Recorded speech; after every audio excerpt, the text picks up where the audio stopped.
بالله من الشيطان الرجيم. بسم الله الرحمن الرحيم.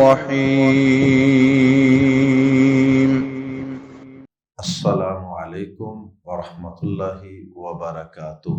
وعلیکم السلام ورحمۃ اللہ وبرکاتہ۔ سورہ یوسف آیت نمبر 67 سے 72۔ ان الحمد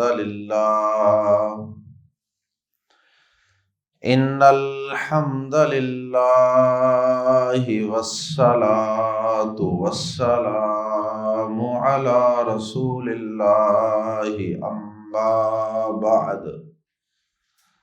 اعوذ باللہ السمیع العلیم من الشیطان الرجیم من ہمزہ ونفخہ ونفثہ۔ وقال یا بنی لا تدخلوا من باب واحد وادخلوا من ابواب متفرقہ وما اغنی عنکم من اللہ من شیء ان الحکم الا للہ علیہ توکلت وعلیہ فلیتوکل المتوکلون۔ ولما دخلوا من حيث أمرهم أبوهم ما كان يغني عنهم من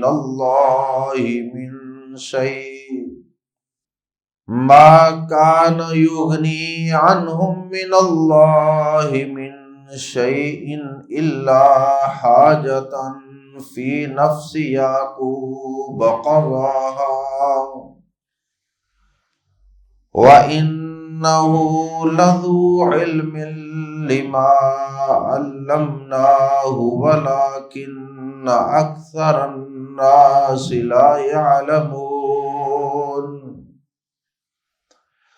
وَلَمَّا دَخَلُوا عَلَى يُوسُفَ آوَى إِلَيْهِ أَخَاهُ قَالَ إِنِّي أَنَا أَخُوكَ فلا تبتئس بما كانوا يعملون۔ فلما جهزهم بجهازهم جعل السقاية في رحل أخيه ثم أذن مؤذن أيتها العير إنكم لسارقون۔ قالوا وأقبلوا عليهم ماذا تفقدون؟ قالوا نفقد صواع الملك ولمن جاء به حمل بعير وأنا به زعيم۔ حضرت یعقوب علیہ السلام نے اپنے بیٹوں کو ان کے اصرار پر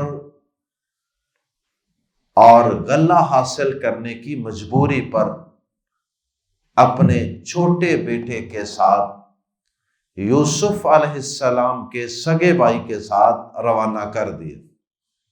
لیکن جب انہیں روانہ کیا، لیکن جاتے وقت انہیں کچھ نصیحتیں فرمائیں، جس طرح کے کوئی بھی سمجھدار عقل مند باپ اپنے بیٹوں کو کسی اہم سفر پر، کسی اہم مشن پر روانہ کرتے وقت نصیحتیں کیا کرتا۔ حضرت یعقوب علیہ السلام نے بھی اپنے 11 بیٹوں کو روانہ ہوتے وقت کچھ قیمتی پند و نصیحت کے ساتھ، ایڈوائسز کے ساتھ رخصت کیا، اور ان نصیحتوں میں سے ایک نصیحت یہ تھی کہ اے میرے بیٹو، جب تم مصر میں داخل ہو تو ایک ہی گیٹ سے داخل نہ ہونا۔ پرانے وقتوں میں شہروں کے مختلف دروازے ہوا کرتے تھے، اور آج تک مختلف شہروں میں یہ دروازے چل رہے ہیں۔ ہمارے شہر کے اندر بھی کئی دروازے معروف ہیں، یہ لاہوری دروازہ ہے، یہ سیالکوٹی گیٹ ہے۔ تو اس دور میں بھی مختلف دروازے ہوں گے۔ حضرت یعقوب علیہ السلام نے اپنے بیٹوں کو دعائیں دیتے ہوئے فَاللَّهُ خَيْرٌ حَافِظًا وَهُوَ أَرْحَمُ الرَّاحِمِينَ، دعائیں دیتے ہوئے، نصیحتیں کرتے ہوئے رخصت کیا۔ تو یہ نصیحت بھی فرمائی کہ اے میرے بیٹو، ایک دروازے سے سب کے سب داخل نہ ہونا۔ اب قرآن و حدیث کے اندر اس کی کوئی وضاحت تو نہیں ہے کہ حضرت یعقوب علیہ السلام نے انہیں ایک دروازے سے داخل ہونے سے منع کیوں کیا۔ اس کی کئی ایک وجوہات ہو سکتی۔ ایک وجہ تو یہ ہو سکتی ہے کہ 11 خوبصورت قوی کڑیل جوان جب وہ ایک ہی دروازے سے داخل ہوں گے تو شہر والوں کو، حکومتی اہلکاروں کو ان پہ کوئی شک ہو سکتا ہے کہ یہ کوئی مشکوک افراد ہے، یا کوئی انہیں رہزن اور ڈاکو سمجھ سکتا ہے اور انہیں گرفتار کیا جا سکتا ہے، یا ان پر کوئی حسد کر سکتا ہے۔ کوئی بھی وجہ ہو سکتی ہے، لیکن اکثر مفسرین نے یہ لکھا کہ یعقوب علیہ السلام نے ایک دروازے کی بجائے الگ الگ دروازوں سے داخل ہونے کی پابندی اس لیے لگائی، نصیحت اس لیے فرمائی تاکہ اکٹھے خوبصورت کڑیل جوان بیٹوں کو دیکھ کر کسی حاسد کی، کسی دشمن کی نظر نہ لگے، کوئی نظر بد نہ لگ جائے۔ اس لیے حضرت یعقوب علیہ السلام نے ان کو یہ نصیحت فرمائی۔ واللہ اعلم۔ تو نظر بد ایک حقیقت ہے، اور یہ نظر اپنوں کی بھی لگ جاتی ہے جو پیار سے، محبت سے، شفقت سے دیکھتے ہیں، اور بیگانوں کی اور دشمنوں کی بھی لگ جاتی ہے جو حسد سے اور بری نظر سے دیکھتے ہیں۔ پیارے نبی صلی اللہ علیہ وسلم نے فرمایا کہ العین حق، یہ آنکھ کا لگ جانا یہ بالکل برحق ہے، اور یہ ایک ثابت شدہ حقیقت ہے، اس کا انکار نہیں کیا جا سکتا۔ اور آج کی سائنس کی ترقی کے بعد تو اس بات پر یقین کرنا اور آسان ہو گیا کہ آج کل شعاؤں سے، لیزر سے انسان کی باڈی کے اندر موجود پتھریوں کو، سٹونز کو بھی توڑا جا سکتا ہے۔ کوئی چیز بظاہر نظر نہیں آتی، اندر جاتی، لیکن وہ ایسی شعائیں ہوتی ہیں کہ جو اندر جا کر پتھر تک کو توڑ دیتی، سخت سے سخت چیز کو بھی توڑ کے اور ٹکڑے ٹکڑے کر کے جسم سے نکال دیتی۔ تو انسان کی آنکھ سے بھی کوئی ایسی شعائیں نکلتی ہیں کہ جن کے اندر کوئی تاثیر ہوتی ہے اور وہ نقصان دہ ہوتی ہیں، جس پر آنکھوں سے نکلنے والی شعائیں جس پر پڑتی ہیں اس کے لیے وہ مضر ہوتی ہیں، سائیڈ ایفیکٹس ہوتے ہیں۔ آج کے دور میں ایکس ریز ہیں، ایکس ریز وہ بھی ریز ہیں، شعائیں ہیں، اور وہ بھی مضر ہوتی ہیں، باڈی کے اندر سے گزرتی ہیں۔ اللہ اکبر۔ تو یہ نظر کا لگ جانا یہ برحق ہے، اور ہر انسان کی آنکھ سے جو شعائیں نکلتی ہیں ان کی انٹینسٹی، ان کی شدت یہ مختلف ہو سکتی ہے۔ کئی لوگوں کی نظر بہت زیادہ لگ جاتی، بڑی جلدی لگ جاتی، کئیوں کی جلدی نہیں لگتی۔ اسی طرح یہ نظر بچوں پر نسبتاً بڑوں کے زیادہ اثر انداز ہوتی ہے۔ چھوٹے بچوں کو جلدی اس کا نقصان ہوتا ہے اور یہ جلدی لگ جاتی۔ اب اس نظر سے بچنے کے لیے حفظ ما تقدم کے طور پہ اور پرہیز کے طور پہ لگنے سے پہلے بھی کچھ دعائیں اور دم کیے جا سکتے ہیں، اور اگر کسی کی نظر لگ جائے اور وہ اپنا کام کر جائے تو اس کے بعد بھی دعائیں، دم اور اذکار موجود ہیں۔ پیارے نبی صلی اللہ علیہ وسلم پہ اللہ پاک نے جو قرآن اتارا ہے، اس قرآن کے اندر ایک سورت ہے جس کا نام ہے سورۃ الکہف۔ اس سورت کے اندر اللہ پاک نے وہ 2 باغ والوں کا تذکرہ کیا، تو وہاں پہ اللہ پاک نے یہ بات بھی بتائی کہ اگر کوئی انسان اپنے کسی باغ میں اور اپنی کسی حویلی میں، اپنے کسی گھر میں، محل میں، کسی بھی اچھی جگہ پہ جائے تو اس کو جب انسان جا کے دیکھے تو اسے پڑھنا چاہیے ماشاء اللہ لا قوت الا باللہ، یا اسی طرح اپنے بیٹوں کو، اپنی اولاد کو دیکھے، خوبصورت بچوں کو کھیلتے اٹھتے گرتے اٹکیلیاں کرتے اور توتری باتیں کرتے دیکھے تو اس وقت بھی یہ پڑھ لے ماشاء اللہ لا قوت الا باللہ۔ یہ کلمات بھی پڑھنے چاہیے۔ اور اکثر لوگوں نے شاید جب نئے گھر تعمیر کرتے ہیں تو اکثر لوگوں نے باہر لکھا بھی ہوتا ہے بڑا سا ماشاء اللہ، تو ماشاء اللہ پڑھ لیا جائے یا ماشاء اللہ لا قوت الا باللہ یہ پڑھ لیا جائے تو انشاءاللہ اس سے بھی کسی کی نظر نہیں لگے گی، اپنی بھی نہیں لگے گی، اپنوں کی بھی نہیں لگے گی، اور بیگانوں کی بھی انشاءاللہ حاسدوں کی نظر بھی نہیں لگے گی۔ اور پھر اسی طرح پیارے نبی صلی اللہ علیہ وسلم نے بھی کئی دعائیں، کئی دم اور کئی اذکار بتائے۔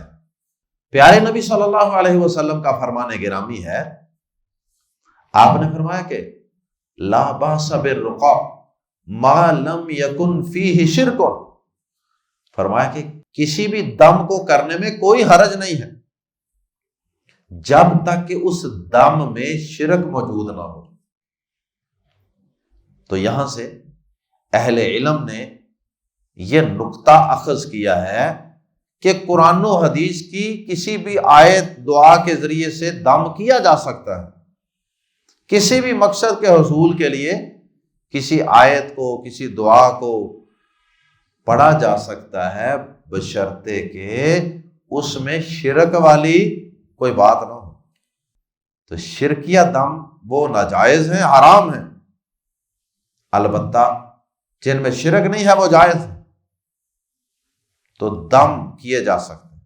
نبی صلی اللہ علیہ وسلم نے کئی احادیث کے اندر کئی دعاؤں کو بطور دم بیان بھی کیا ہے۔ نبی صلی اللہ علیہ وسلم کا فرمان گرامی ہے صحیح بخاری میں، آپ فرماتے ہیں کہ تمہارے باپ یعنی ابراہیم علیہ السلام اپنے دونوں بیٹوں اسماعیل اور اسحاق علیہم السلام کو ان کلمات کے ساتھ دم کیا کرتے تھے، ان کلمات کے ساتھ اللہ کی پناہ دلوایا کرتے تھے۔ اور وہ کلمات کیا ہیں؟ اعوذ بکلمات اللہ التامات، میں اللہ کے کامل کلمات کے ساتھ تمہیں اللہ کی پناہ میں دیتا ہوں۔ میں تم دونوں کے لیے اللہ سے سیکیورٹی، حفاظت اور پناہ مانگتا ہوں۔ یہ کون کہہ رہے ہیں؟ حضرت ابراہیم علیہ السلام، جد الانبیاء، نبیوں کے دادے پردادے، وہ اپنے بیٹوں کے لیے یہ اللہ سے سیکیورٹی اور حفاظت مانگ رہے ہیں۔ اعوذ بکلمات اللہ التامات، میں اللہ کے کامل اکمل کلمات کے ساتھ اللہ سے تمہاری پناہ مانگتا ہوں، تمہارے لیے تعویذ مانگتا ہوں۔ اعوذ کا معنی کیا ہوتا ہے؟ تعویذ مانگتا ہوں، میں پناہ مانگتا ہوں۔ تعویذ کا معنی پناہ ہے۔ ہم تو داغے لٹکاتے ہیں نا تعویذ کے لیے، اس کو تعویذ سمجھتے ہیں۔ تعویذ کا معنی پناہ۔ یہ داغوں سے، چھلوں سے، کڑوں سے اللہ کی پناہ نہیں ملا کرتی۔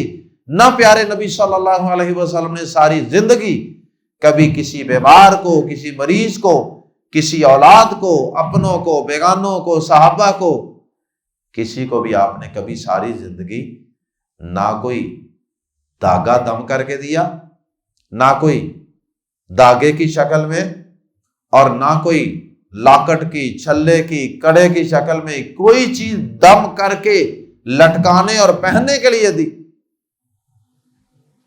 اور نہ آپ نے اپنے لیے اس کو پسند کی۔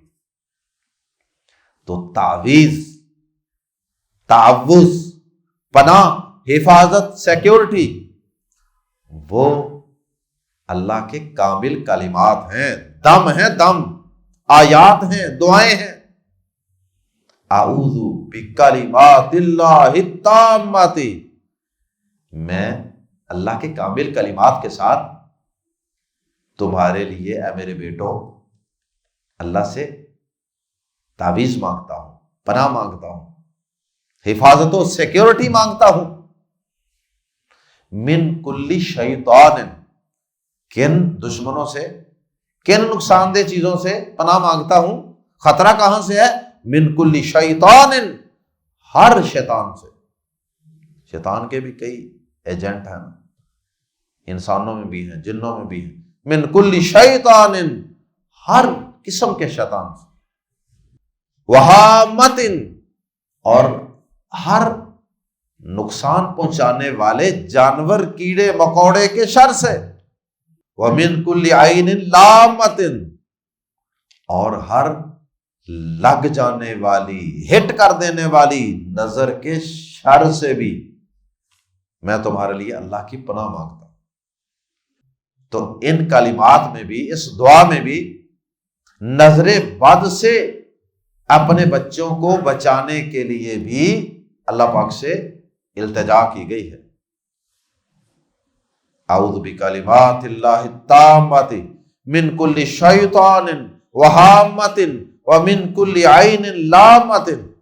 اور سنن ابی داؤد میں تھوڑے سے الفاظ کی تبدیلی کے ساتھ یہی دعا نبی پاک صلی اللہ علیہ وسلم بھی اپنے نواسوں حضرت حسن و حسین رضی اللہ تعالی عنہما کے لیے بھی پڑھا کرتے تھے۔ آپ حضرت حسن و حسین کو ان کلمات کے ساتھ اللہ کی پناہ میں دیا کرتے تھے۔ اعیذ کما کے الفاظ ہیں، اعیذ کما، وہاں یہ الفاظ۔ اگر ایک بچہ ہے تو اعیذ کا پڑھ لیں، اگر دو ہیں تو اعیذ کما، اور اگر زیادہ بچے ہیں اعیذ کم، میں تم سب کو اللہ کی پناہ میں دیتا ہوں۔ اللہ اکبر۔ اسی طرح پیارے نبی صلی اللہ علیہ وسلم کے پاس جبریل امین تشریف لائے، آ کے کہنے لگے اے محمد صلی اللہ علیہ وسلم، آپ بیمار ہیں، آپ کی صحت ٹھیک نہیں ہے۔ آپ نے فرمایا جی ہاں میں بیمار ہوں۔ جبریل امین یقیناً اپنی مرضی سے تو نہیں آئے ہوں گے نا، اللہ پاک نے بھیجا ہو۔ جبریل امین کہتے ہیں میں آپ کو دم کرتا ہوں، اور وہ دم پھر انہوں نے کیا۔ اس دم کو کہتے ہیں دم جبریل۔ انہوں نے دم کیا، بسم اللہ ارقیک من کل شیء یؤذیک، میں آپ کو دم کرتا ہوں، رقیہ دم کو کہتے ہیں، میں تمہیں دم کرتا ہوں ہر نقصان دہ چیز کے شر سے۔ بسم اللہ ارقیک من کل شیء یؤذیک، جو بھی چیز آپ کو نقصان پہنچانے والی ہے نا، میں آپ کو اس چیز سے بچانے کے لیے، اللہ کی پناہ میں دینے کے لیے آپ کو دم کرتا ہوں۔ من شر کل نفس او عین حاسد، ہر آدمی کے شر سے جو حسد کرنے والا ہے، یا ہر اس آنکھ کے شر سے جو حسد کرنے والی ہے، میں آپ کو دم کرتا ہوں کہ اللہ آپ کو اس سے شفا دے۔ بسم اللہ ارقیک، کہ کسی بھی انسان کے حسد کی وجہ سے یا اس کی آنکھ کے حسد کی وجہ سے کوئی بھی چیز جو آپ کے لیے موذی ہے، نقصان دہ ہے، میں اس سے آپ کو بچانے کے لیے، اللہ کی پناہ میں دینے کے لیے، اللہ سے شفا دلوانے کے لیے آپ کو دم کرتا ہوں۔ دم کا مطلب کہ اللہ کے کلمات اور دعائیں اور التجائیں وہ آپ پہ پڑھتا ہوں۔ اور مسند احمد کی حدیث میں ہے کہ جبریل امین نے صبح دم کیا، عصر تک آپ ٹھیک ہو گئے۔ اللہ اکبر۔ اسی طرح نبی صلی اللہ علیہ وسلم کے صحابہ ایک سفر میں جا رہے تھے تو ایک قبیلہ تھا، ان کے سردار کو بچھو یا سانپ نے ڈس لیا، بیمار پڑ گیا، تو انہوں نے صحابہ کی ضیافت نہیں کی، انہوں نے پھر ان سے 30 بکریوں کی ڈیل کی، 30 بکریاں آپ ہمیں دیں گے اور ہم آپ کے سردار کو دم کریں گے۔ اور انہوں نے دم کیا، صحابہ دم کرتے تھے، اللہ پاک نے ان کے سردار کو شفا دے دی اور پھر 30 بکریاں لے کر آپ مدینہ واپس آ گئے۔ اسی طرح ایک دوسرا واقعہ ہے کہ صحابہ جا رہے تھے، ایک پاگل شخص تھا جسے بیڑیوں میں، زنجیروں میں باندھا گیا تھا، تو ان لوگوں نے بھی صحابہ سے کہا کہ دم کر دیں۔ صحابہ صبح و شام کیا دم کرتے تھے؟ سورۃ الفاتحہ کا دم۔ پہلے جو سردار تھا جس کو بچھو یا سانپ نے کاٹا تھا، اس کو بھی سورۃ الفاتحہ کا دم، اور یہ جو پاگل جو بیڑیوں اور زنجیروں میں جکڑا ہوا تھا اس کو چھوڑ نہیں سکتے تھے، اتنا بیمار تھا کہ الٹی سیدھی حرکتیں کرتا ہوگا، اسے بھی سورۃ الفاتحہ صبح و شام پڑھ پڑھ کے دم کرتے رہے۔ اللہ پاک نے اسے بھی شفا دے دی، حتیٰ کہ اسے بیڑیوں سے، زنجیروں سے آزاد کر دیا گیا، اور 100 بکریاں ان صحابہ نے بھی حاصل کی۔ اسی طرح نبی صلی اللہ علیہ وسلم نے عقبہ بن عامر رضی اللہ تعالی عنہ سے کہا تھا کہ اے عقبہ، آخری جو 2 کل ہے نا، معوذتین، 2 پناہ میں لانے والی صورتیں، 2 تعویذ ہیں قرآن کی آخری 2 صورتیں۔ آپ نے فرمایا کہ فما تعوذ متعوذ بمثلہما، کسی تعویذ کرنے والے نے ان جیسا تعویذ نہیں کیا، کسی پناہ مانگنے والے نے ان 2 صورتوں جیسی پناہ کبھی نہیں مانگی، جو ان 2 صورتوں میں اللہ کی پناہ، حفاظت اور سیکیورٹی ہے۔ اس لیے آخری 2 صورتیں، اور اگر ساتھ سورۃ الاخلاص بھی ملا لیں تو یہ معوذتین کی بجائے معوذات بن جاتی ہیں، یعنی جمع 3 پناہ دینے والی صورتیں بن جاتی ہیں۔ تو یہ دم کرنے چاہیے، ادھر ادھر گمراہ لوگوں کے پاس جانے کی بجائے، جو آپ کا ایمان اور عقیدہ بھی برباد کرتے ہیں اور آپ کا مال بھی لوٹتے ہیں، اور بعض اوقات تو آپ کی عزت اور آبرو بھی لوٹ لیتے ہیں، ان کے پاس در در کی ٹھوکریں کھانے کی بجائے اللہ کے پیارے نبی ابراہیم علیہ السلام کے کیے ہوئے دم، اللہ کے پیارے نبی جناب محمد رسول اللہ صلی اللہ علیہ وسلم کے بتائے ہوئے دم اور تعویذ، انہیں اپنا وظیفہ بنائیں، ان پر اپنا یقین بنائیں۔ اصل ہمیں یقین کی کمی ہے، ہمیں ادھر ادھر پیروں، بابوں، درویشوں، راہبوں، صوفیوں کے پاس جا کر الٹے سیدھے کام کر کے کروا کے بڑا سکون ملتا ہے، بڑا اطمینان ہوتا ہے، پیسے بھی دیتے ہیں۔ اور یہاں اگر مسجد میں، گھر میں بیٹھے ہوئے اگر نبی صلی اللہ علیہ وسلم کا کوئی دم مل جائے، اس کو کرنے کے لیے ہم تیار نہیں، خود دم کریں، خود یہ دعائیں سیکھیں، اپنے بچوں کو دم کریں نظر بد سے بچنے کے لیے۔ تو بہرحال بات کچھ دور نکل گئی۔ حضرت یعقوب علیہ السلام نے کہا، بیٹو ایک دروازے سے داخل نہیں ہونا، الگ الگ دروازوں سے داخل ہونا، کوئی اس دروازے سے داخل ہو جائے، کوئی پرلی طرف سے، کوئی ادھر سے، لوگوں کی نظر میں نہ ہو، اور حاسد آنکھوں سے تو بچ جاؤ۔ بیٹے حضرت یوسف علیہ السلام کے پاس حسب وعدہ پہنچ گئے اپنے 11ویں بھائی کو ساتھ لے کر۔ اب حضرت یوسف علیہ السلام نے ان کی بڑی آؤ بھگت کی، بڑی ان کو آنر دی، بڑا اکرام کیا، اور بطور خاص اپنے اس چھوٹے بھائی کو، سگے بھائی کو بطور خاص بڑا ہی اکرام اور محبت دی۔ اور یوسف علیہ السلام نے، قرآن مجید کی آیات سے یہ معلوم ہوتا ہے کہ یوسف علیہ السلام اپنے اس بھائی کو اکیلے ملے تھے، اور کوئی تنہائی کا بندوبست یوسف علیہ السلام نے اپنی حسن تدبیر سے کر لیا، کوئی ایسی پلاننگ، کوئی ایسی انہوں نے ارینجمنٹ کی کہ رات کو ٹھہرانے کے لیے باقی سارے بھائیوں کو اس طرح ایڈجسٹ کیا کہ یہ بھائی اکیلا رہ گیا۔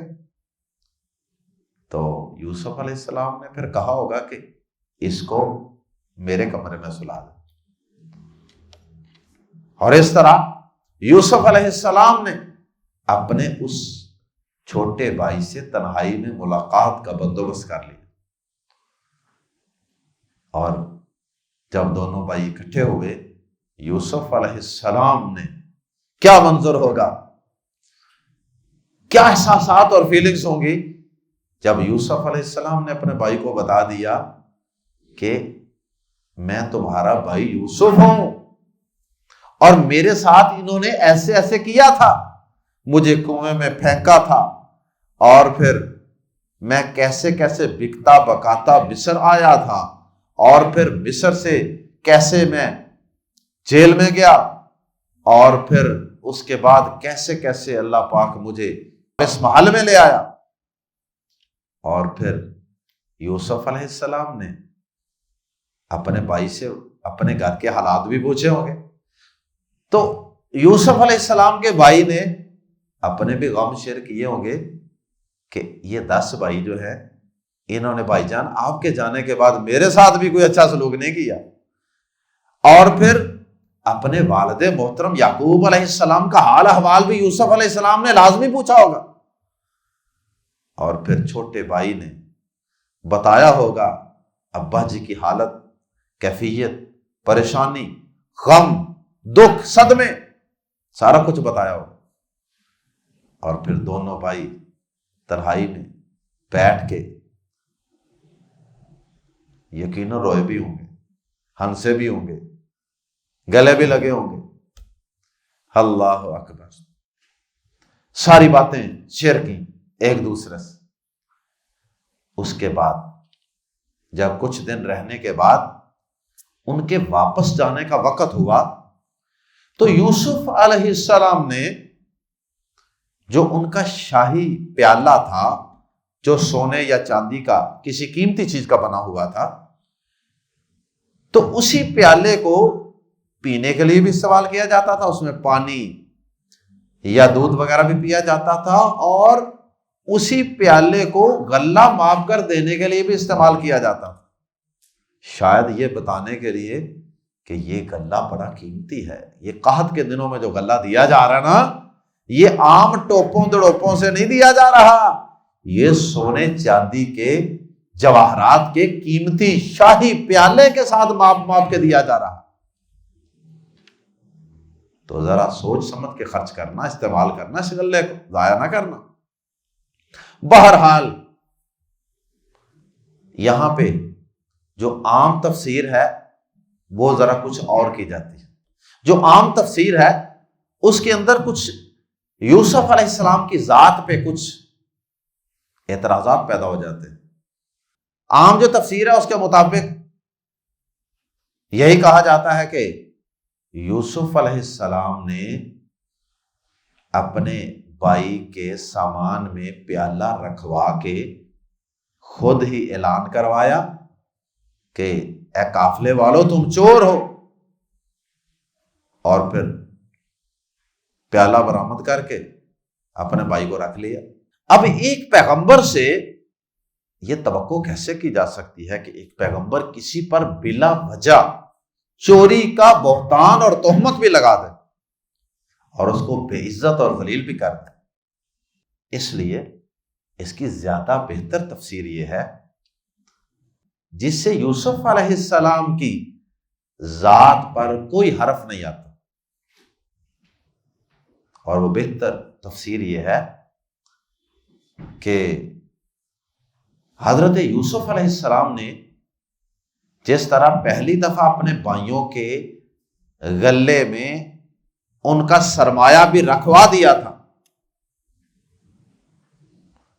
جس سے انہوں نے وہ غلہ خریدا تھا، اب جب ان کے بھائی واپس جا رہے تھے یوسف علیہ السلام کے چھوٹے بھائی سمیت، تو یوسف علیہ السلام نے اپنے اس سگے بھائی کو نوازنے کے لیے اس کے غلے کے اندر، اس کے غلے میں اپنا جو شاہی پیالہ تھا جو قیمتی تھا وہ رکھوا دیا، بلکہ رکھوا نہیں دیا، خود رکھ دیا بغیر کسی کو بتائے۔ اس لیے بتایا نہیں کہ اگر دوسرے بھائیوں کو پتا چلا تو حسد پیدا ہو جائے گا، ہو سکتا ہے راستے میں اس بھائی کو نقصان پہنچا دیں اس پیالے کی خاطر۔ اس لیے یوسف علیہ السلام نے چپ کے اکیلے بغیر کسی ملازم کو بھی بتائے وہ پیالہ اس کے اندر رکھ دیا۔ اب جب وہ قافلے والے روانہ ہونے لگے تو جو غلے کے ملازم تھے سٹور کے، گودام کے، ان میں سے کسی کی نظر پڑ گئی یا اسے ضرورت پڑی تو وہ شاہی پیالہ اسے نظر نہیں آیا۔ اب اسے تو پتا نہیں تھا وہ کدھر گیا،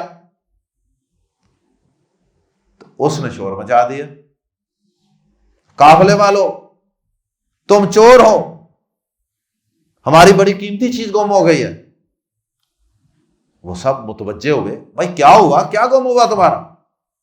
کہنے لگے جناب ہمارا جو شاہی پیالہ ہے جس سے ہم ماپتے بھی ہیں وہ گم ہو گیا، تمہاری تلاشی لی جائے، سرچنگ ہو۔ آئیے قرآن مجید کے الفاظ میں پڑھتے ہیں، وقال، اور اس نے کہا، یعقوب علیہ السلام نے، یا بنیا، اے میرے بیٹو، لا تدخلوا، نہ تم داخل ہونا، من سے، باب واحد، ایک دروازے، من الگ پڑھیں گے تو مین پڑھا جائے گا، لیکن آگے ملا کے اکٹھا پڑھیں گے تو یہ من کا نون میم میں بدل جائے گا، مم باب واحد، ایک دروازے سے، لا تدخلوا من باب واحد، ایک دروازے سے داخل نہ ہونا، وادخلوا، اور داخل ہونا، من ابواب متفرقۃ، مختلف دروازوں سے، الگ الگ دروازوں سے داخل ہونا، وما اغنی، یہ تھی تدبیر، مختلف دروازوں سے داخل ہونا یہ تدبیر ہے، اور وما اغنی، اور نہیں میں کفایت کر سکتا، نہیں میں کام آ سکتا، نہیں میں ہٹا سکتا، عنکم، تم سے، من اللہ، اللہ کی طرف سے آنے والی، من شیء، کوئی چیز۔ یہ ہے تقدیر پر ایمان۔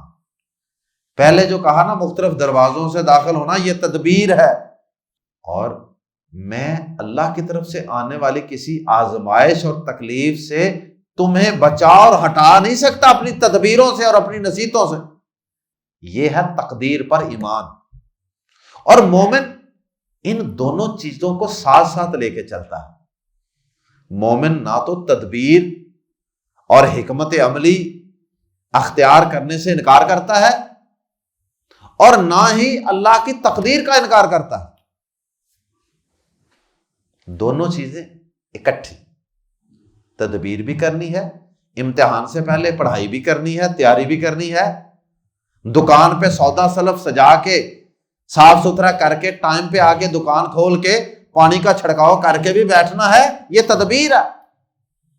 اور اس کے بعد تقدیر پر ایمان۔ اب جو اللہ چاہے گا وہ ہونا۔ ڈاکٹر کے پاس بھی جاتا ہے تدبیر اختیار کرتے ہوئے، پرہیز بھی کرتا ہے، یہ کھانا ہے یہ نہیں کھانا، اور اس کے بعد بھی یقین یہی ہوتا ہے کہ شفا پھر بھی میرے اللہ کے پاس ہے۔ دوائی لینے کے بعد بھی یہ اگر عقیدہ سوچ ہے نا کہ دوائی میں شفا ہے، تو پھر سمجھے کہ تقدیر پر ایمان کوئی نہیں، اور اللہ پر ایمان کوئی نہیں، توکل کوئی نہیں۔ تو یعقوب علیہ السلام نے دونوں کام کیے، تدبیر بھی کی اور ساتھ ہی کہہ دیا وما اغنی عنکم من اللہ من شیء، اور میں تم سے اللہ کی طرف سے آنے والی کوئی چیز نہیں ہٹا سکتا۔ اور واقعی ایسا ہی ہوا تھا، واقعی ایسا ہی ہوا تھا۔ دعا بھی پڑھی، تدبیر بھی بتائی، لیکن یوسف علیہ السلام کا بھائی پھر ادھر ہی رہ گیا۔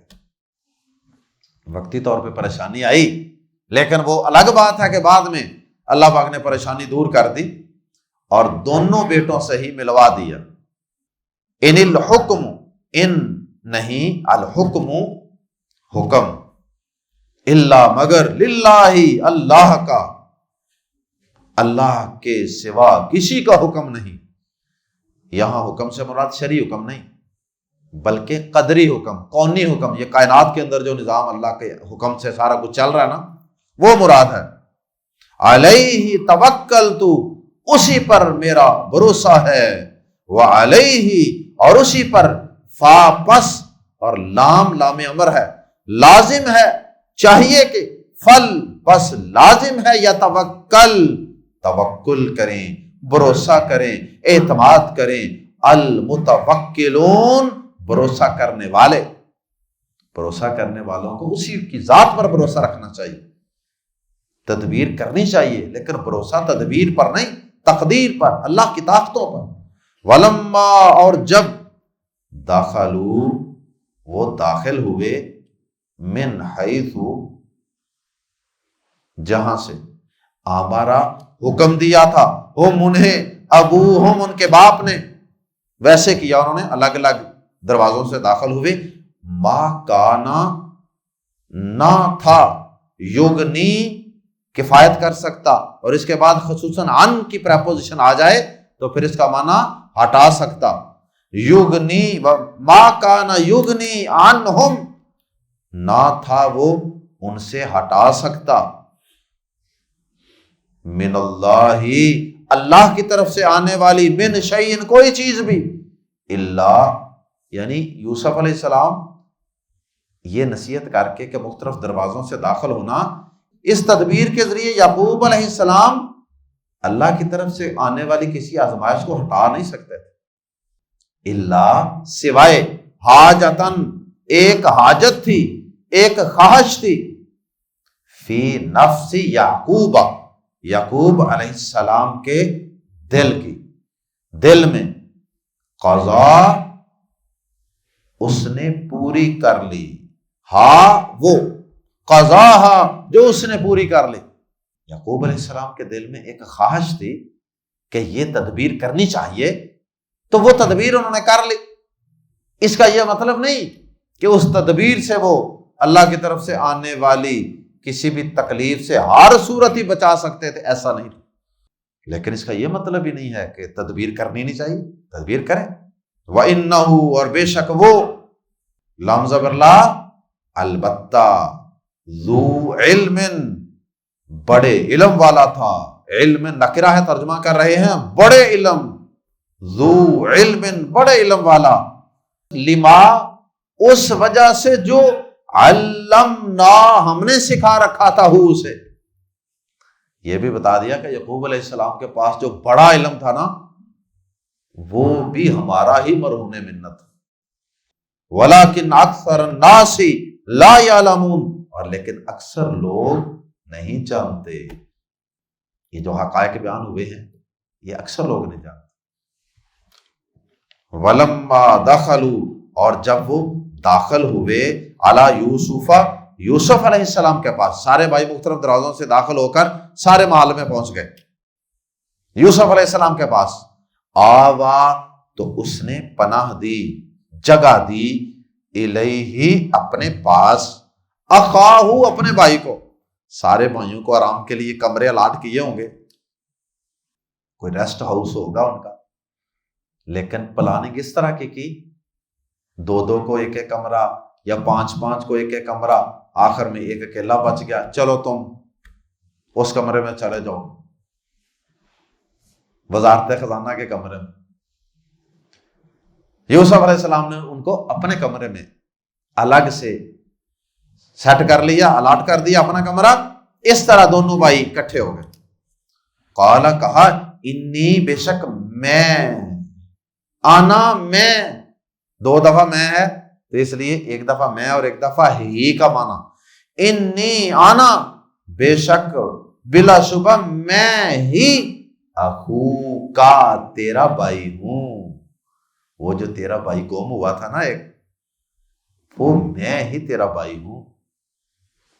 فلا تبتئس، پس ہرگز نہ تو غم کر، بی پر، ما جو کانو تھے وہ یعملون، کرتے رہے، جو یہ بھائی تیرے ساتھ کرتے رہے ہیں اور میرے ساتھ کرتے رہے نا، اس پر میرے بھائی تو نے غم زدہ نہیں ہونا، تسلی دی، ان کی پریشانی کو دور کیا، ان کو ریلیکس کیا۔ اور بھی باتیں یقیناً بڑی ہوئی ہوں گی، لیکن اللہ پاک نے صرف ایک مختصر سی بات بیان کی، ورنہ گھر کی ساری باتیں انہوں نے ڈسکس کی ہوں گی۔ فلما، تو جب، جہزا، اس نے تیار کر دیا، ہم انہیں، بھی جہازہم، ان کے سامان کے ساتھ، جعل السقایۃ، جعل، تو اس نے رکھ دیا، السقایۃ، پینے کا برتن۔ آپ دیکھیں اس کو سقایا کہا جا رہا ہے، آگے جا کے اسی کو ماپنے والا ٹوپا کہا جائے گا۔ جعل السقایۃ، تو رکھ دیا پینے کا برتن، پیالہ، فی رحلی اخیہ، اپنے بھائی کے کجاوے میں۔ یہ بھی واحد کا صیغہ ہے، رکھوایا نہیں، خود رکھا یوسف علیہ السلام نے، کسی کو نہیں پتا۔ یوسف علیہ السلام کا کوئی ارادہ نہیں تھا کہ ان پہ چوری کا بہتان لگانے۔ یوسف علیہ السلام تو انہیں واپس رخصت کر رہے تھے پیالہ رکھ کے، لیکن اللہ پاک نے تدبیر کچھ اور کی تھی۔ ثم، پھر، اذن، اعلان کیا، مؤذن، ایک اعلان کرنے والے نے، مؤذن جو اذان کہتا ہے نا، وہ بھی اعلان کرنے والا ہی اس کا معنی ہے۔ مؤذن، ایک اعلان کرنے والے نے، جب اس نے دیکھا کہ وہ پیالہ نہیں مل رہا، ایتھا، اے، العیر، قافلے والو، ایتھا العیر، العیر قافلہ، اے قافلے والو، انکم، بے شک تم، لم زبر لا، یقیناً، سارقون، چور ہو۔ قالو، انہوں نے کہا، وَأَقْبَلُوا، واؤ، جب کہ، اقبلو، وہ متوجہ ہوئے، علیہم، ان کی طرف، قافلے والے ان کی طرف متوجہ ہوئے، ان سرونٹس کی طرف، کہ یہ کیا کہہ رہے ہیں ہمیں؟ کہنے لگے، ماذا، کیا چیز، تفقدون، تم گم پاتے ہو، کون سی چیز مسنگ ہے تمہاری؟ قالوا، انہوں نے کہا، نفقد، ہم گم پاتے ہیں، سواع الملک، بادشاہ کا پیمانہ۔ اب وہاں سقایا اور یہاں سواع، سا کا لفظ بھی آپ نے سنا ہوگا، سا، ٹوپا، تو سا یا سوا، یہ دونوں الفاظ استعمال ہوتے ہیں اس پیمانے کے لیے جو ایک برتن ہوتا تھا غلہ ماپنے کے لیے۔ سواع الملک، بادشاہ کا پیمانہ۔ انہوں نے کہا کہ ہم بادشاہ کا پیمانہ گم پاتے ہیں۔